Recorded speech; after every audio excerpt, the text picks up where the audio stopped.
BRS బీజేపీపై తీవ్ర స్థాయిలో మండిపడ్డారు సీఎం రేవంత్.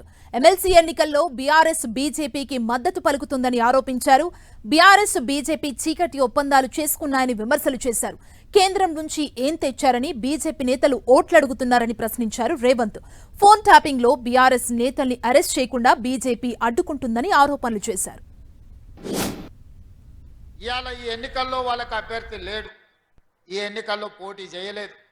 కానీ హరీష్ రావు గారు, కేటీఆర్ గారు, టీఆర్ఎస్ నాయకులు కాంగ్రెస్ పార్టీని ఓడించండి, కాంగ్రెస్ పార్టీని మీరు ఎట్లనన్నా చేసి కింద పడేయండి అని వాళ్ళు విజ్ఞప్తి చేస్తున్నారు.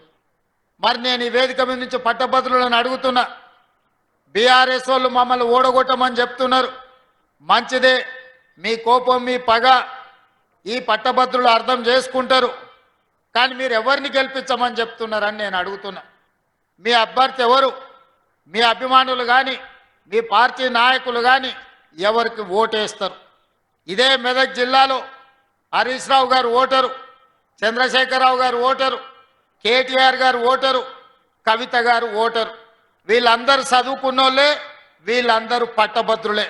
రేపు పోలింగ్ బూత్కి వెళ్ళి వీళ్ళు ఎవరికి ఓటేస్తారని నేను అడుగుతున్నా.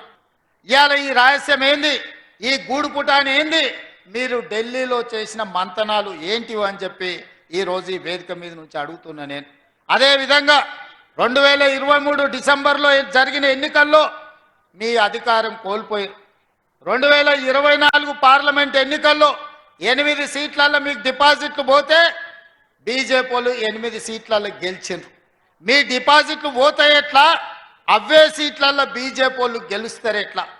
గింత లెక్క మా తెలంగాణ 4 కోట్ల ప్రజలకు అర్థమైతలేదా?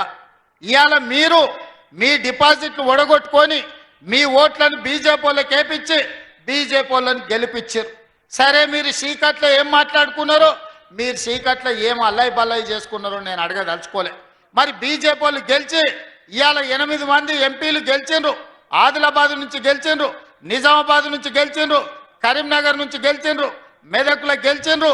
ఇవాళ 4 ఎంపీలు ఉన్నారు, దాదాపుగా 7 మంది ఎమ్మెల్యేలు ఈ ప్రాంతం నుంచే ఉన్నారు బీజేపీ వాళ్ళకు. మరి మోడీ నుంచి ఏమి తీసుకొచ్చిర్రని నేను అడుగుతున్నా. కేవలం మా ఓట్లు కావాలి, మేము ఇచ్చే సీట్లు కావాలి, మీరు ప్రధానమంత్రులు కావాలి, లేకపోతే ఈరోజు మీరు మంత్రులు కావాలి. కానీ మరి తెలంగాణ ప్రజలకు మీరు ఇచ్చేదేంది, మిమ్మల్ని నమ్మేది ఎట్లా అని నేను అడుగుతున్నా.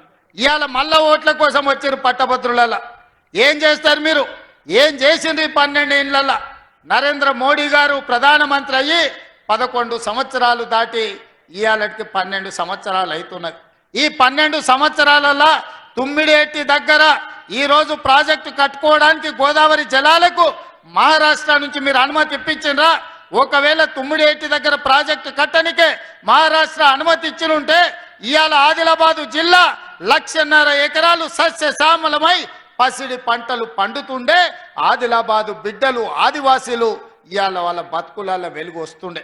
అడుగుతున్న బండి సంజయ్ని, కేంద్ర హోంశాఖ సహాయ మంత్రి నువ్వే కదా, ఎప్పటి లోపల ప్రభాకర్ రావును తెస్తావు, ఎప్పటి లోపల శ్రవణ్ రావును తెస్తావు, వాళ్ళని తెచ్చి మా కప్పచెప్పు. కేసీఆర్ కేటీఆర్ని అరెస్టు చేస్తామా లేదా మేము చెప్తాం. మేము గొర్రెల స్కామ్ జరిగితే మేము కేసు కడితే ఉన్న పేపర్లన్నీ ఈడీ తీసుకుపోయింది. మేము ఫార్ములా ఈ రేస్ కార్ల కుంభకోణం కోట్ల రూపాయలు దేశాలు దాటి ఇతర దేశాలకు కేటీఆర్ తరలిస్తే మేము కేసు కట్టంగానే ఈడీ ఆ పేపర్లు కూడా తీసుకుపోయింది. నేను అడుగుతున్న బండి సంజయ్ని, ఈడీ కూడా నీ కిందనే వస్తుంది. ఫార్ములా ఈ రేస్లో కేటీఆర్ని ఈడీలు ఎప్పుడప్పుడు అరెస్ట్ చేస్తారో చెప్పు. గొర్రెల స్కీమ్లో బీఆర్ఎస్ వాళ్ళని మీరు ఎప్పుడు అరెస్ట్ చేస్తారో చెప్పుండ్రి. విదేశాలలో టెలిఫోన్ ట్యాపింగ్లో ఉన్న ప్రభాకర్ రావును, శ్రవణ్ రావును ఎప్పుడు తీసుకొస్తావో చెప్పుర్రి.